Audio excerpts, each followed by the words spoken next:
no one yesterday, I mean, I'm sorry, we haven't got the data as far as I know yet about who these people are.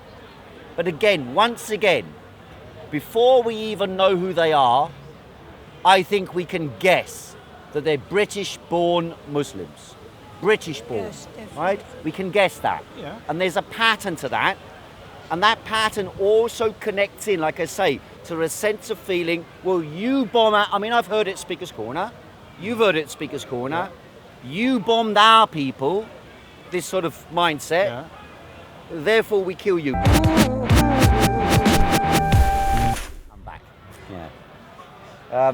Far away. What should be the response to the outrage of what happened yesterday? What should be a considered political response to what has happened?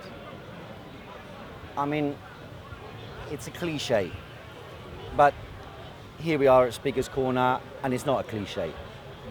Carry on.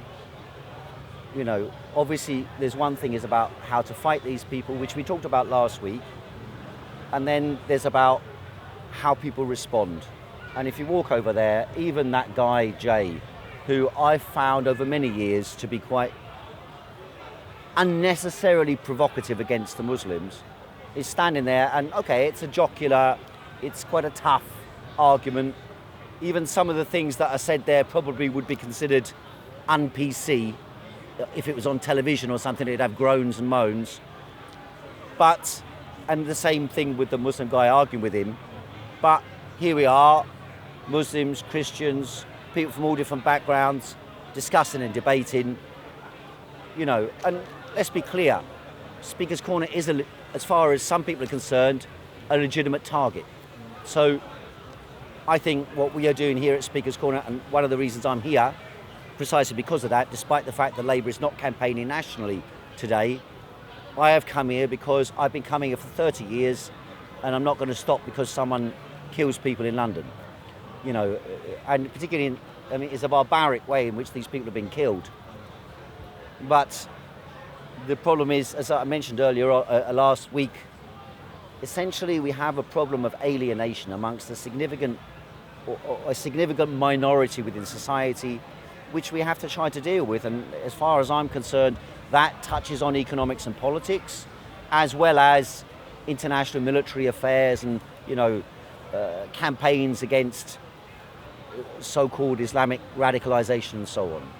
And okay, Jay was saying earlier on that Theresa May said they're not Muslims and they clearly identify as Muslims. So I'm not so bothered about that. Some people are going to call themselves Muslims, some people are going to say that's not Muslim. The question really is, how do we reach into those layers of society who are so alienated that they're prepared to carry out barbarities of this character? And yes, beyond that, how do we deal with the, if you like, things that are stimulating and promoting a sort of breeding ground of hatred? And that does relate to foreign policy as well as our internal circumstances here. I would say no to that, because No to what? It's our foreign policy. I didn't say it's our policy. It relates to foreign Okay, policy. relates, because Sweden, they've taken quite a number of Muslims in, refugees. Yeah. They haven't got any presence, as far as I know, in the Middle East. They've had bombs going off in their country. I would say no, it isn't that. I would say it's more missionary. I mean, if you think of when Christians went to various parts of the world, they destroyed the old gods and said, here's Christianity, this is the way you pray, this is the way, blah, blah, blah. And I feel the same is true of Islam, in the fact that they want to take over the world, have a big, vast caliphate. And, the only way you do that is to kind of like get rid of the old religion. Well, what you say describes a tiny group of people within Islam, and I think you'll find in nearly every case in Britain, in the last 12 years at least, but probably longer, that these people who carried out the attacks do not fit into the sort of category of people who are like solidly firm believers and practices of the stipulations of Islam. I think what you'll find is these are people who are almost in every case breaking basic rules of being Muslim, and probably connected to sort of criminal scenes, often drug takers. Sometimes, like the guy in France was hanging out in gay bars a lot, taking drugs a lot, and so they do not fit this representation of people who are going out based on a firm, solid religious conviction to propagate some revolutionary Islamic doctrine that must be spread across the world. There is, however, a certain bloodlust amongst a layer of people who have gone out to Syria and also who are in Syria fighting, created by a number of circumstances. One of them, for example, a friend of mine, when I went to Pakistan a few years ago for a Labour movement conference, a friend of mine said to me that some of his friends from Afghanistan said to him, sort of out of the blue, "Look, I'm not a normal person." And he said, "Well, nobody's a normal person." And he said, No. I have grown up seeing people being killed around me since I was very young. And I escaped from that with my parents to Pakistan from Afghanistan. And I still have that in me. And myself, I had some, what they call PTSD for a while because of something that I saw. And I know that it can like mess up your mind a bit, you know, and soldiers are like that. You remember here in 1995, I was standing here at Speaker's Corner and there was a big war memorial event. And a young man came up and started arguing with me. His name was Carl Q. And I remember distinctly that he started screaming at me, you know, Her Majesty, and it was all like, you know, soldier talk. And then I had a chat with him. By the end of the meeting, he took his shirt off. He had slices all through his body. He had been captured. He was in the parachute regiment and he'd been sent into Iraq before the war began in, it was the 1990 war in Iraq.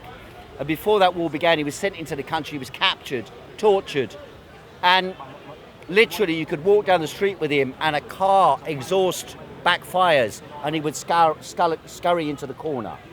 And so war and conflict seriously affect the psychology of a significant number of people in many of the countries affected by wars which Britain, France, America have been involved in. And because there has tended to be a commonality between the religion in those areas being Islam of one variety or another, and there being communities in the advanced capitalist countries and Europe and America in particular, but Europe in particular, that there is a discontented layer who draw on two themes. One is the wars elsewhere, which I said is one aspect of it. The other is their alienation within society caused by all sorts of contradictions in their backgrounds. It could be criminality, could be poverty, could be circumstances. It's a variety of factors which we can profile on a large number of these cases over recent years. But no one yesterday, I mean, I'm sorry, we haven't got the data as far as I know yet about who these people are. But again, once again, before we even know who they are, I think we can guess that they're British-born Muslims. British-born, yes, right? We can guess that. Yeah. And there's a pattern to that. And that pattern also connects in, like I say, to a sense of feeling, well, you bomb out. I mean, I've heard it at Speaker's Corner. You've heard it at Speaker's Corner. Yeah. You bombed our people, this sort of mindset. Yeah. Therefore, we kill you. Now, I agree that there is a layer who consider it their mission, or if you like, who justify their actions based upon the idea that they are somehow fighting against what they call kufr, is it kufr? Yeah. In other words, forbidden types of behaviour, things that they think are undermining, if you like, Infidel. human behavior, infidel behavior, and so on. But this is a very primitive, simplistic mindset, which really is merely about justifying the use of violence and the contradiction between them and the wider community. Having said that, when it came to September the 11th, the people who carried out September the 11th, again, were people who were carrying out in their everyday lives the type of behavior which is considered to be forbidden infidel behavior. Drinking, drugs, womanizing with Western women, not with Muslim women, having sex before marriage, and so on and so forth. And being with a stripper. Now, there are contradictions within these parameters. I don't want to say it's the same, but I want to point out that religious inspiration can often lead to contradictions within a human psychology that lead them to commit monstrous crimes. Think of the Catholic Church, not only historically, but also in recent times in which investigations have taken place, which have shown that there have been networks, widespread networks, of people who've been abusing and even killing kids when they're sick. And this, again, contradiction between the official ideology and the actual practice of human beings. But there's a fault in that argument, in the fact that, as a Muslim girl pointed out to me, that no scholar has ever said that these people are not Muslim, that they're wrong, and they haven't said Well, that. that's not true. That is not true. That is not true. To say no Muslim scholar has said these actions of these people are wrong. On the contrary, you can go all around Speaker's Corner right now, and you can go to the mosques and so on. You'll find they're all condemning what's happening. Well, All you'd of also them. All find of them that to a you'd man. also find that the Quran is supports it. The what? The Quran supports it. No, that's not true. You can look through the Quran and you can find wording that is violent. Yes. You can look in the Bible and find wording that is violent. I mean, this is the nature of these religious texts. Some people at Speaker's Corner make a big deal out of arguing about texts. You know, you wander around in Hyde Park, one's carrying the Quran, one's carrying the Bible. They're arguing with each other, pulling out pages and chapters and quoting at each other, right? Everybody knows that's not really the way you can argue these things, because we live in a world that is vastly different to the world in which Jesus Christ lived in 2,000 years ago, and the world that Muhammad lived in, what was it, I don't know what exactly was it, 7th century, 8th century. These worlds are vastly different. Technology, science, economics, politics, culture the Quran is the same. vastly, of course it's the same. Well, you say it's the same, I don't know, but Well, they say it's the same. okay, I'm not a but scholar. that doesn't make it a violent religion, because there are a few phrases in there which promote violence. The Christian Bible promotes violence as well. I mean, I remember when I was at school, as a tiny kid, they would teach us about the Old Testament at school. And it was all about, 20,000 people being killed in Jericho by tearing down the wall and setting fire. Exactly, fire. Go smite the Amalekites, right, kill their men, women, the children. idea that because here or there's some text advocating violence, that makes the Quran responsible for the violence that these people are carrying out, I think is false. I think it's a misinterpretation of what is going on. I think the central question is social and ideological and community alienation. Yeah. That's And only there because are you're ways. pushing There from are a ways. Marxist view. No, that's not because I'm pushing it from a Marxist view. I'm pushing it from an elementary understanding of the way in which societies in modern times are formed, collectivism is formed, and isolation is formed. It's more of a mass psychology I'm looking at than a Marxist analysis. I do believe that the economic foundation is important, but there are many people from all spectrums of economics, out of politics and philosophy, who will argue that's the case as well. That's not a specifically Marxist argument. After all, Marxism, at the time when Marx was writing, was never confronted. There was a bomb in London, one bomb by Indian nationalists at the time. I believe that was the case. Some Irish nationalists set off bombs. But otherwise, at that time, the idea of Islamic or Islamic-inspired terrorism didn't really exist. There were movements of the people in some countries. Obviously, there's hardly any Islamics here. Obviously, I'm saying that there's no Marxist connection to this argument per se.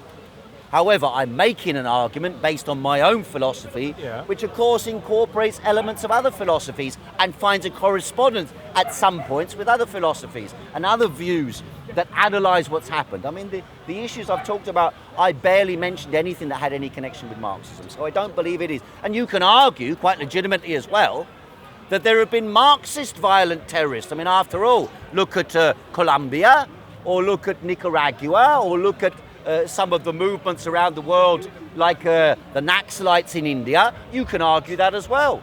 But I'm sure you know, after standing here in front of my meetings and participating for 30 years, that as a Marxist, and I describe myself as a Marxist, that I in no way have a correspondence in views with those people who have carried out the type of violence that we see in amongst the Naxalites in India. I disagree with their tactics and their method, and the same thing with the forces in Colombia.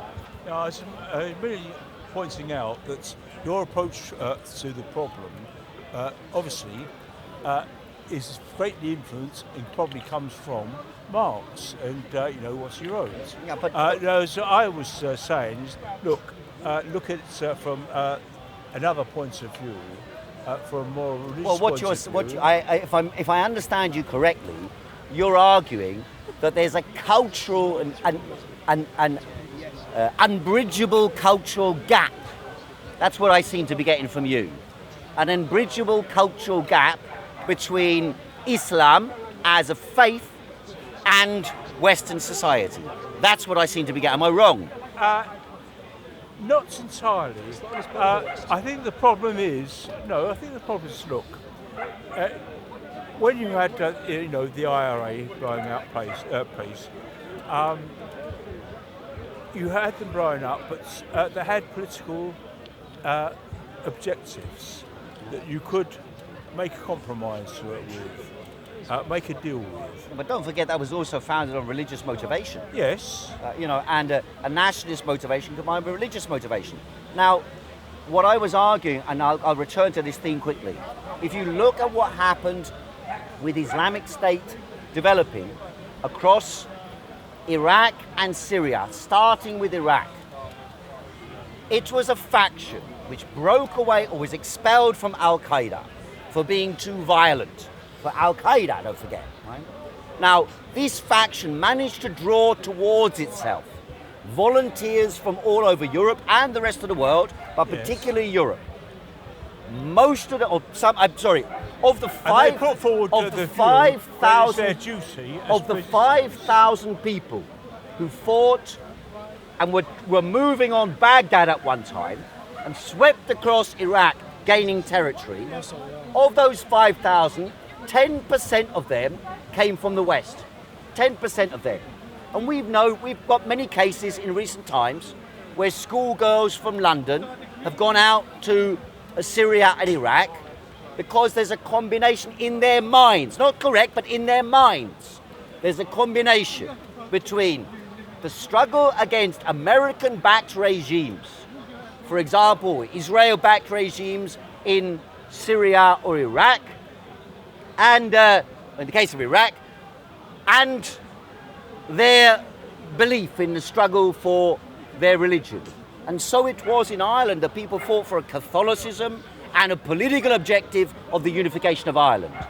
In Syria and Iraq, we have had a sweeping movement for a period of time, now in Libya the same thing, whereby people have come together, led by a sort of thuggish army, which has gained access to military equipment left there by the Americans and British and the former regimes. Don't forget, the British and Americans provided the most sophisticated training and weaponry to the Iraqi regime. They trained up 1.5 million people to be in the Iraqi army and reserves. 1.5 million, a massive army with the latest technology and equipment.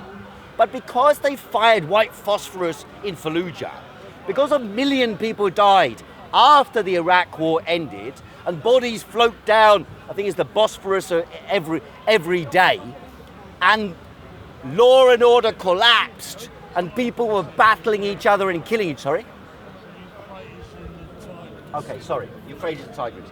And this barbarity conquered the everyday experience of the people, and that led to a sense of mission on a part of the population that would tolerate these lunatics moving into their towns because, well, what else have they got? They got chaos, disorder and disaster backing the Americans. And then, you know, the Free Syrian Army, which nobody knows who they're backing or not backing. Nobody knows whether these people are Islamic fundamentalists, so-called, or not. No one knows whether they're Al-Qaeda connected or not, because the sands shift in these regions. In Afghanistan, it was the case as well, but for different reasons. In Afghanistan, you have very strong tribal loyalties. And so what counts as Islamic fundamentalism or pro-Al-Qaeda activity in one corner of Afghanistan is actually linked to the local warlords and tribal leaders in that region.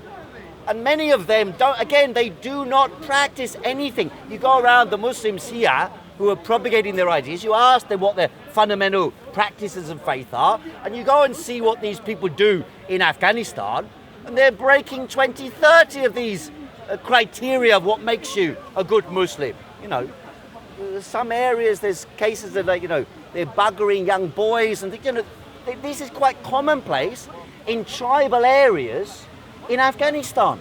And then you've got decades of war, which have crippled the lives and also the psychology of the people in the area. And therefore, it's not as simple as you're making out, that this is something, if you like, rooted in the religion. It is not. The religion happens to be Islam there. They happen to be places that have been bombed, attacked, subject to the collapse of regime, torture, use of chemical weapons or semi-chemical weapons, uranium-tipped missiles, white phosphorus, and the consequence of that, and an alien government backed by Western powers, and that then, if you like, interlinks a legitimate struggle for national liberation with the religious cover, which various factions will manipulate to serve their interests. And then we get another attack. How do you know? sounds like a. They are in force. Well, they have to respond to anything that they get warned about, and they may be protecting specific people, we don't know. But this reflects itself in Britain amongst this alienated community or communities, and it only takes a few people within them. You know what the world is like. I mean, I meet a lot of white guys in London, non-Muslim, non-Christian, who suck up all sorts of conspiracy theories. You know, the Illuminati are in control. You know, or this guy David Icke says that crocodiles rule the world. You know, and it might sound completely mad, but there's a lot of people who are susceptible to these ideas. And one of the reasons for this is what someone said to me earlier on. I don't know if he's in the audience. Yeah, he's in the audience now. Said to me earlier on is that we are used to having politicians who lie through their teeth to us. Various gradations of liars. And so if you don't trust, and you can't trust, the political apparatus, and that's the official world, and you can't trust the media, and you can't trust the state apparatus because of various crimes or misdeeds that people encounter in their own lives, then it fosters the foundation, the basis, the root, the soil in which such poison grows up and grabs the minds of small numbers of people and turns them into barbarians who carry out the type of attacks we've seen yesterday, a couple of weeks ago, and back in March. And you know, I'll admit, you know, it is so barbaric that it almost defies belief. But we have to try to understand where this is coming from to be able to root it out in our communities. And that's what we need. And that's why I come up here. And, like I said, the Labour Party said don't campaign today. Well, I'm not campaigning.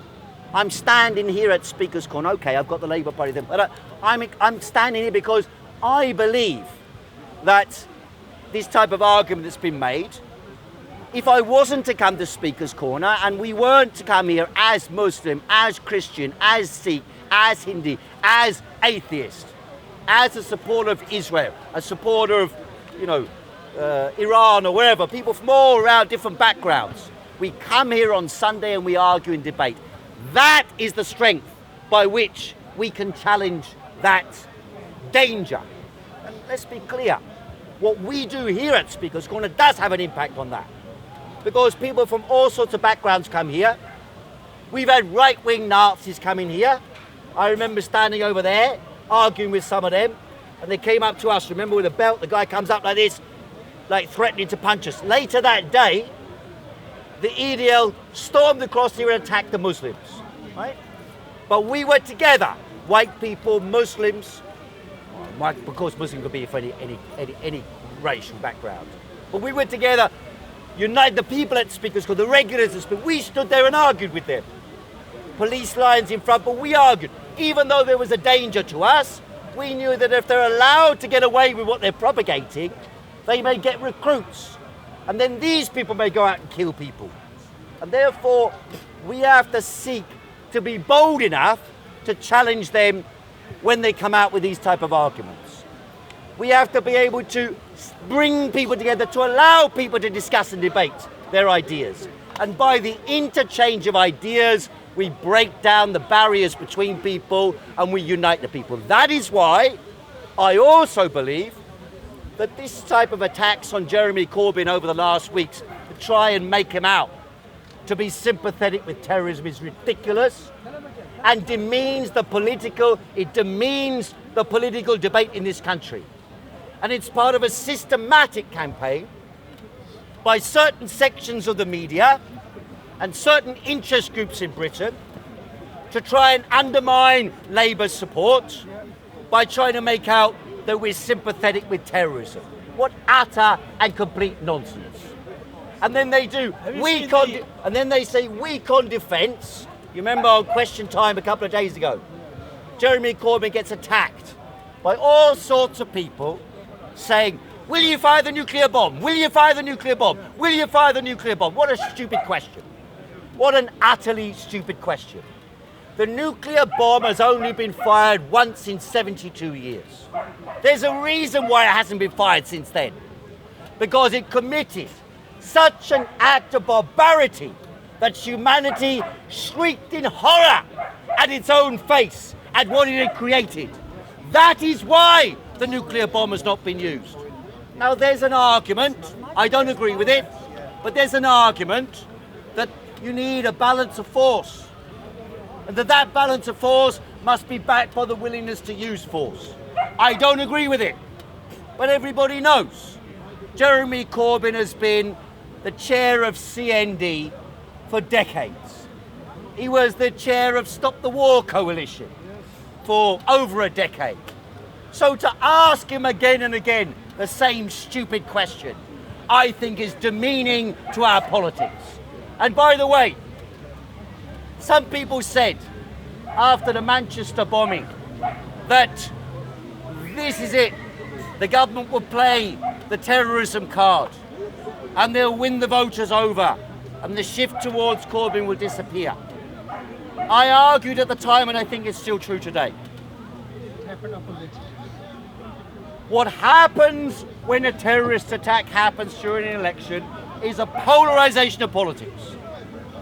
On the other side, it also means that the wisdom of the majority begins to come out. Despite the horror that we experience, the revulsion that we experience, we do have a sense that this is not the Muslims against the Christians. This is not one racial group against another, not one national group against another. It is the product of barbarity amongst those people and elsewhere in the world. Going back in history, don't forget. Everything has history. Nothing emerges from nothing. And therefore, if we ask ourselves, how we can make a better society and a better world, we're on the pathway to progress. And one way you're guaranteed not to be able to fight against terrorism is to go to Saudi Arabia, the #1 center for financing terrorism over the last 30 years, and suck up to the Saudi Arabians and give them arms deals like Donald Trump did to the tune of £270,000 million. What? Billion. Well, that's 1,000 million. That is what he did, and Theresa May ran out there as well. Let's be clear about this. That's not Saudi Arabian government, but the Saudi Arabian state is run by billionaires. And one of the problems with a society run by billionaires is that billionaires do not have the same morality as you and I. The very character that is created by having billions means you appear to have, you think you have, you acquire a sense that you have unlimited power. You can buy people at will. You can change them at will. You can alter elections at will. That's why I think it's 5 donors, I believe it is, correct me if I'm wrong, gave the Tory party £6 million. Yeah. 5 donors, right? Now, in the case of Islamic terrorism, Saudi Arabian billionaires, like the Bin Laden family, they threw money at promoting this jihadi ideology in Afghanistan and Pakistan. They chucked money at it. And of course, the Pakistani army and the Pakistani intelligence services, which were also backed by America, promoted this ideology, promoted this movement. They dug the tunnels for Bin Laden. They armed the forces of Bin Laden. And then Bin Laden turned on them and on the Saudi Arabian government themselves. But these factional breakups between people financed by billions, with billions of dollars you can do a lot of damage to people. That cutting off, that's one thing we are committed to do. We will cut off, to the degree that we can, cut off the sources of finance to these lunatics, the IS, Al-Qaeda, and similar networks such as this. And we will not go to war in these countries and then leave the countries. Don't forget, they spent 100 times more money bombing Libya as rebuilding Libya. It should be exactly the opposite way round. Exactly the opposite way round. Somehow that buying arms or selling arms to Saudi Arabia undermines the war on terror. How does it do that? How does them spending money on our weapons undermine the war on terror? Well, because the Saudi Arabians have been constantly promoting the Wahhabi ideology. How does them spending lots of money on Because our they arms? also provide those weapons to their allies and their supporters, not the Saudi Arabian government in and of itself. I say factions of the billionaires who have access to power, wealth and resources, and yes, to military hardware. Every dollar they For spend on example, weapons is a dollar they can't spend on for their own example, you seem to be forgetting that Saudi Arabia is currently bombing people in Yemen, right? That creates, again, zones of uncontrolled power where people are living in dire circumstances, and the Saudi Arabians across the region are supporting those people they wish to support. How does providing 270 billion in weapons, which is financial support basically, military support and financial support, both for the reactionary forces in America and for the reactionary forces in Saudi Arabia? They're spending their money, which they got through oil, on our weapons. Yes. That reduces the amount of money they have to spend on proselytizing elsewhere. It may increase. The Saudi Arabians spend $2 billion a year on promoting Wahhabism, more than the Soviet Union spent every year on promoting Soviet communism. So that's one thing, propagating. The second thing is weapons. Now, if you imagine that these forces, Islamic forces across the region there, can operate without the weaponry, I think you're living in cuckoo land. And some of that weaponry, I don't know how much of it, will be coming from Saudi Arabia. And the money, why should we be backing the Saudi Arabian regime? I don't understand. Why are we dealing with the Saudi Arabian regime? I don't understand. Sorry? I don't support the Wahhabis, not at all. I'm just saying I don't understand the argument that somehow by selling them arms we're undermining our war on terror. I don't Well, accept you're making deals with the government, just the same as in the old days, when South Africa was a pariah state. British and Americans broke the sanctions and dealt with the South Africans. They sold them weapons, they sold them manacles, they assisted the security services, and as a consequence of that, one is the regime was able to receive support to control the population. Two is it had legitimacy across the world. If on the other side you say you don't support dictatorship, and you say on the one side, yes, we oppose the dictatorship in Syria or in Libya or in Tunisia, truth of the matter is we only oppose the dictatorship in Libya and Syria, and that was only recently, was actually we supported the dictatorship in Egypt and in Tunisia, right? And we still support the dictatorship in Morocco, and we support the dictatorship in Bahrain, we support the dictatorship in Saudi Arabia. So it's about, if you're saying we have values that we defend and we want to promote around the world, giving support to Saudi Arabia in arms deals, in trade deals, cannot possibly support that objective. I understand what you said. Sunnis and Shiites fight each other consistently as they Sorry? are. The Sunnis and Shiites in various factions in Syria and Iraq fight each other. That is not, to me, that's their internecine warfare between them. I don't regard that as an attack upon us. What I object to is if they try to attack us, which they have done last night, they've done in other places, right? So that is the war on terror, as far as I'm concerned. That's opposing terrorists attacking us. We can't win in the Middle East. There's no easy solutions in the Middle East, as far as I can tell. If we intervene in But Syria, what I said was, the Bin Laden family is one of the wealthiest families in Saudi Arabia, right?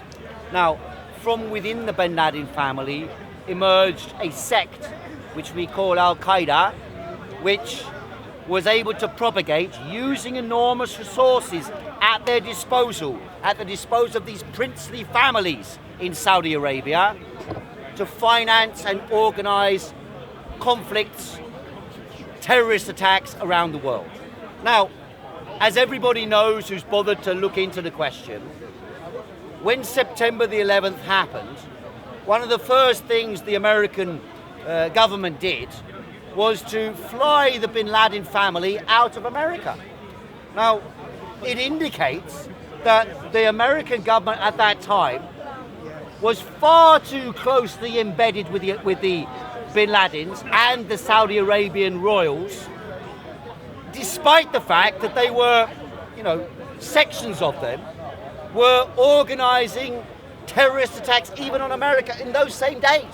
So something is clearly amiss in the way in which these things have been operated. It's a very large family. Not all the Bin Laden family is an enormous Yes, family. but they don't all support but we Osama bin all Laden. know that the time when these people flew out of America, that flights were not allowed in America, and that it was a special dispensation given by the American government to allow the Bin Laden family to fly out of America. On what basis? I don't know. Tell me that. I don't know. If you just look at that. Sure this is true?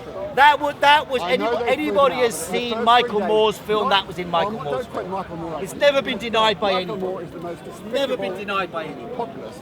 Look, the Bin Ladens did not fly out in the first 3 days. No planes flew in America for 3 days. None. Zero, zilch, zip. You check it. I will check. What day will you check up? Well, don't you quote Michael Moore check at me. up. Michael I Moore. just quoted it. I know, and I said I don't want you No to one because has I don't trust denied what he anything he said. says. Nobody I has deny. denied that. I know they flew them out, not in the first 3 Anybody days. who wants to check it up can check it up on the internet now. We don't have to have a discussion about whether it's 3 days or not.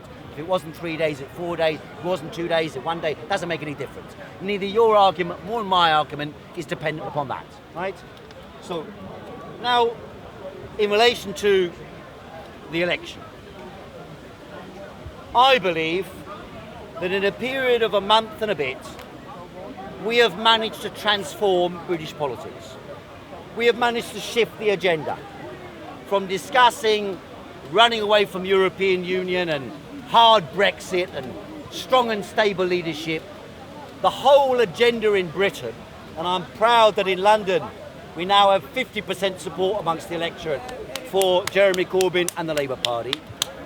And don't forget, the mass media, almost to a man and a woman, since 2 years ago, have argued that Jeremy Corbyn's policies will never win an election. Can never win an election. That's what they said. That's what they said. And a month and a half ago, when the election was called, to be honest with you, hardly anybody believed that it was even theoretically possible for the Labour Party to win. Now, I don't know what's going to happen on Thursday any more than anybody else does.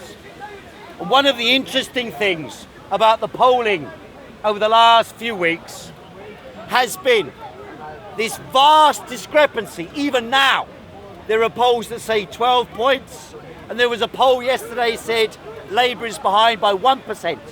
1%. There was another poll said Labour will win more seats than the Tories, based on a weighted around each constituency analysis. I don't know what's going to happen, but the interesting thing is this.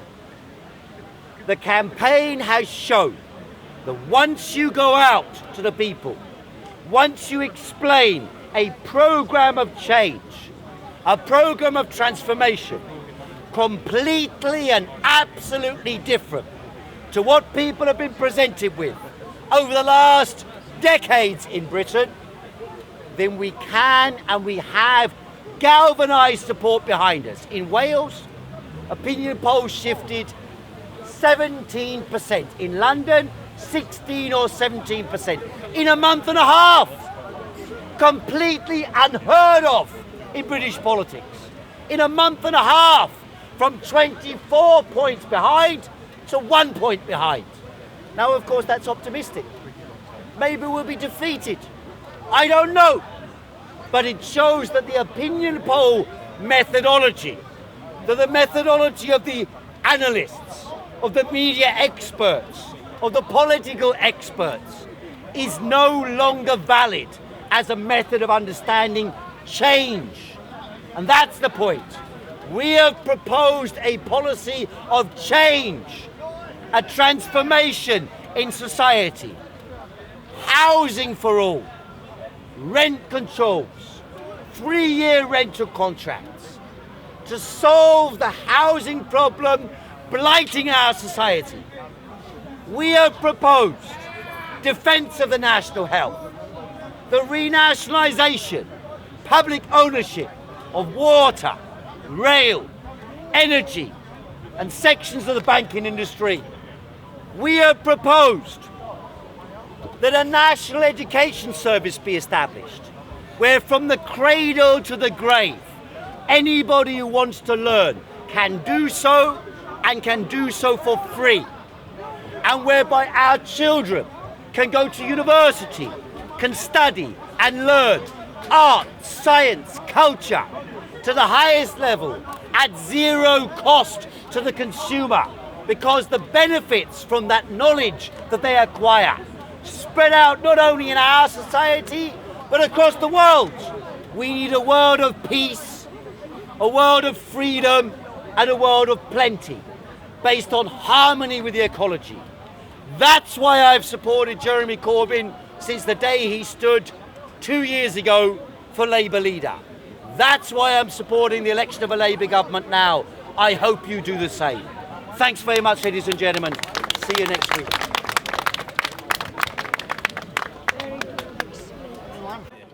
About here should be fine. Yeah? Sure, yeah. Make sure you can pick him up. Say something. Can you hear me? Yeah, cool.